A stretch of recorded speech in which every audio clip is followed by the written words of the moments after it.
ഇഫ്താർ ടൈമിൽ ദാഹവും ക്ഷീണവും ഒക്കെ മാറാൻ വേണ്ടിയിട്ടുള്ള ഒരു അടിപൊളി ഡ്രിങ്ക് ആട്ടോ. ഉണ്ടാക്കിയെടുക്കാൻ വേണ്ടിയിട്ട് വളരെ സിമ്പിളാണ് ഈ ഒരു ഡ്രിങ്ക്. അപ്പോൾ ഇത് നമ്മൾ പൈനാപ്പിൾ വെച്ചിട്ടാണ് ഇത് ചെയ്തെടുക്കുന്നത്. പൈനാപ്പിൾ ലൈം ആട്ടോ ഷെയർ ചെയ്യാൻ പോകുന്നത്. അപ്പോൾ പൈനാപ്പിൾ ലൈമിന് വേണ്ടി പൈനാപ്പിൾ ഒരുപാടൊന്നും വേണ്ട. അതായത് ഇതുപോലെ ഞാനിത് ഫ്രീസറിൽ കട്ട് ചെയ്ത് വെച്ചിട്ടുണ്ടായിരുന്ന പൈനാപ്പിളാണ്. ഒരു പൈനാപ്പിളിൻ്റെ 1/4 ഭാഗം എടുത്തിട്ടുള്ളൂ കേട്ടോ. അത് വെച്ചിട്ട് നമുക്കൊരു 8-10 ഗ്ലാസ്സൊക്കെ നമുക്ക് ലൈം ഉണ്ടാക്കാം, പൈനാപ്പിൾ ലൈം ഉണ്ടാക്കിയെടുക്കാം. ഇതിലേക്ക് 1/2 കപ്പ് പഞ്ചസാര ചേർത്തിട്ടുണ്ട്. മധുരമൊക്കെ നിങ്ങളുടെ ആവശ്യത്തിനനുസരിച്ച് ഇട്ട് കൊടുക്കുക കേട്ടോ. ഓരോരുത്തർക്കും ഓരോ മധുരമായിരിക്കുമല്ലോ, ചിലർക്ക് നന്നായിട്ട് വേണ്ടി വരും. പിന്നെ അതിലേക്ക് വളരെ കുറച്ച് മാത്രം വെള്ളം ചേർത്തിട്ട് ആദ്യം നന്നായിട്ടൊന്ന് അരച്ചെടുത്തിട്ട് വരാം. കുറച്ച് വെള്ളത്തിൽ അരച്ചെടുത്താലേ പെട്ടെന്ന് തന്നെ അരഞ്ഞു കിട്ടുമല്ലോ. അപ്പോൾ ഇത് നന്നായിട്ട് തന്നെ അരഞ്ഞു വന്നിട്ടുണ്ട് കേട്ടോ. ഇനി നമുക്കതിലേക്ക് ലൈം ജ്യൂസ് ചേർത്ത് കൊടുക്കാം. ഞാനിവിടെ 2 ചെറുനാരങ്ങയുടെ നീരാട്ടോ ചേർത്ത് കൊടുത്തിട്ടുള്ളത്. അത് ഇതിലേക്ക് ഒഴിച്ചു കൊടുത്തിട്ടുണ്ട്.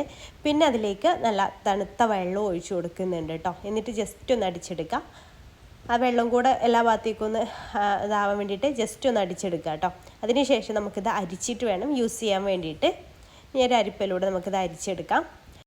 ഇതിലേക്ക് നമുക്ക് നമ്മുടെ ഫ്ലേവറിനനുസരിച്ച് എത്രയാണോ വെള്ളം വേണ്ടത് അതിനനുസരിച്ച് നമുക്ക് എടുക്കാം കേട്ടോ. വെള്ളം ചേർക്കുന്നതിനനുസരിച്ച് നിങ്ങൾക്ക് മധുരം വേണമെങ്കിൽ അങ്ങനെ ഒന്ന് കൂട്ടി കൊടുത്താൽ മതി.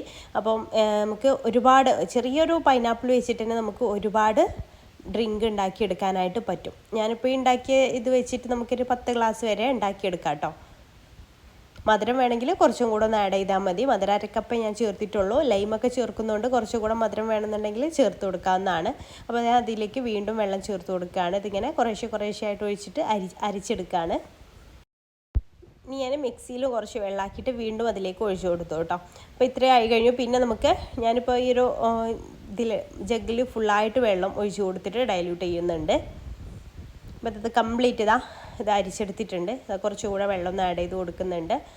അപ്പോൾ ഇത് സെർവ് ചെയ്യുന്ന സമയത്ത് നിങ്ങൾക്ക് വേണമെന്നുണ്ടെങ്കിൽ ഐസ് ക്യൂബ്സും അതുപോലെ തന്നെ കസ്കസ് കുതിർത്തതൊക്കെ ഇട്ട് കൊടുക്കാം കേട്ടോ. അപ്പോൾ ഞാനിവിടെ കസ്കസ് ഒന്ന് സോക്ക് ചെയ്യാൻ വേണ്ടിയിട്ട് വെച്ചിട്ടുണ്ട്. ഐസ് ക്യൂബിൻ്റെ ആവശ്യമില്ല, ഇത് തണുത്ത വെള്ളമാണ് ഞാൻ ഒഴിച്ചു കൊടുക്കുക, അതുകൊണ്ട് ഐസ് ക്യൂബ്സ് ഇട്ട് കൊടുക്കുന്നില്ല. അപ്പോൾ അത് നന്നായിട്ടൊന്ന് മിക്സ് ചെയ്തെടുത്തിട്ടുണ്ട്. ഇനി ഗ്ലാസ് എടുത്തിട്ട് അതിലേക്ക് ആദ്യം ഞാൻ കസ്കസ് ഒന്ന് ഇട്ട് കൊടുക്കുന്നുണ്ട്. കസ്കസ് നമ്മൾ നോമ്പ് തുറക്കുന്ന സമയത്തേക്കൊക്കെ നല്ലതാണ് കേട്ടോ. നമ്മുടെ ശരീരത്തിന് അത് ഒരുപാട് ഗുണങ്ങളുള്ളൊരു ഐറ്റമാണ് കസ്കസ്. പിന്നെ അത് ഇഷ്ടമില്ലാത്തവർക്ക് അത് സ്കിപ്പ് ചെയ്യാം, നിർബന്ധമുള്ള കാര്യമല്ല. നമുക്ക് ഓരോ ഗ്ലാസ്സിലായിട്ട് സെർവ് ചെയ്യാം. അപ്പോൾ അടിപൊളി ടേസ്റ്റുമാണ്. അതുപോലെ എന്താ പറയുക, പൈനാപ്പിളിൻ്റെ ഫ്ലേവർ നന്നായിട്ട് കിട്ടുന്നുമുണ്ട്. അപ്പോൾ ഇതുപോലെ നമുക്ക് എല്ലാ ഫ്രൂട്ടും വെച്ചിട്ട് ചെയ്യാം കേട്ടോ. പൈനാപ്പിൾ മാത്രമല്ല, നമുക്കിതുപോലെ ഗ്രേപ്സ് വെച്ച് ചെയ്യാം, അതുപോലെ മാംഗോ വെച്ചിട്ട് ചെയ്യാം. എല്ലാം നമുക്കിതുപോലെ തന്നെ ചെയ്തെടുക്കാവുന്നതാണ്.